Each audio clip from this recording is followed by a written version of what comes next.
అణిచివేసి మీకు స్వేచ్ఛ అనేది లేదు, మీరు వెట్టి చాకిరి కట్టు బానిసత్వానికి లోబడి ఉండాల్సిందే అని చెప్పి చంద్రశేఖరరావు గారు చెప్పిండు. వారి ఎన్నికల ఉపన్యాసాలను మీరు సరళని గమనించండి. ఎన్నికల విధానాన్ని, ఆయన నిర్వహించిన విధానాన్ని, ఆయన విశ్లేషించిన విధానాన్ని మీరు ఒకసారి గమనించండి మీడియా మిత్రులుగా. ప్రతిసారి నేను కాళేశ్వరం కట్టినా, దళిత బంధు ఇచ్చినా, రైతు బంధు ఇచ్చినా, కళ్యాణ లక్ష్మి తెచ్చినా, షాదీ ముబారక్ పంచిపెట్టినా, సచివాలయం కట్టినా, ప్రగతి భవన్ కట్టినా, ఇలాంటి వాటిని చూపించి మీరు ఎలాంటి నిరసన కార్యక్రమాలు చేయడానికి వీల్లేదు, ప్రజల హక్కు కోసం ఏర్పాటు చేసిన ధర్నా చౌక్ నుంచి బంద్ పెడితే వారు ఎవరికి దర్శనం ఇచ్చేవాడు కాదు, ఏ సమస్యలు వినేవాడు కాదు, ఏ విజ్ఞప్తులను తీసుకునేవాడు కాదు. అన్నీ నాకు తెలుసు, అన్నీ తానే నడపాలన్న ఆలోచనతోని తన వారసత్వాన్ని మన నెత్తి మీద రుద్దాలనుకున్నప్పుడు తెలంగాణ సమాజం అప్రమత్తమై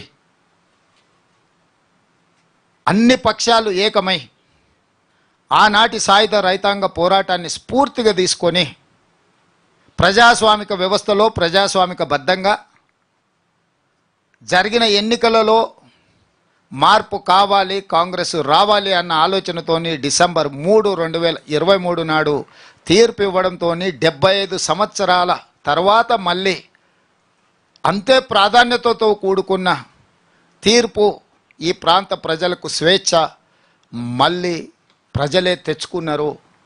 ఆ పోరాటంలో కేసీఆర్ కుటుంబం పతనమైంది.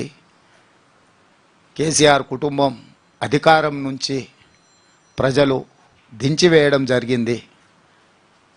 ఆ దించివేసిన సందర్భాన్ని సెప్టెంబర్ 17, 1948కి డిసెంబర్ 3, 2023కు 100% సారూప్యత ఉన్నది. పేర్లు మాత్రమే వేరు, విధానాలు ఒకటే, ఆలోచన సరళి ఒకటే. ఆనాడు నిజాం ఉంటే ఈరోజు నయా నిజాం ఉన్నాడు, ఆ రోజు కాసిం రిజ్వీ ఉంటే ఈరోజు ఇంకొక వ్యక్తిని ఆ స్థానంలో పెట్టి సరాసరి నిజాం నకలునే మనకు చూపించిండు కేసీఆర్ తప్ప ఎక్కడ కూడా ఆయన ఈ ప్రాంత ప్రజలకు స్వేచ్ఛ కావాలి, ప్రజలు స్వేచ్ఛను కోరుకుంటుండ్రు, ఇది ప్రజాస్వామిక దేశం, ప్రజలు ఎన్నుకున్న ప్రభుత్వాలు ప్రతి 5 సంవత్సరాలు ప్రజా తీర్పును కోరుకోవాలన్న ఆలోచననే చంద్రశేఖరరావు గారు చెయ్యలేదు. ఆ విధానాలను ప్రజలు తిరస్కరించి ప్రజాపాలన, ప్రజాప్రభుత్వాన్ని డిసెంబర్ 3 నాడు తెలంగాణ ప్రజలు ఏర్పాటు చేసుకున్నారు. డిసెంబర్ 7 నాడు మేము బాధ్యత చేపట్టిన ఎల్బీ స్టేడియంలో.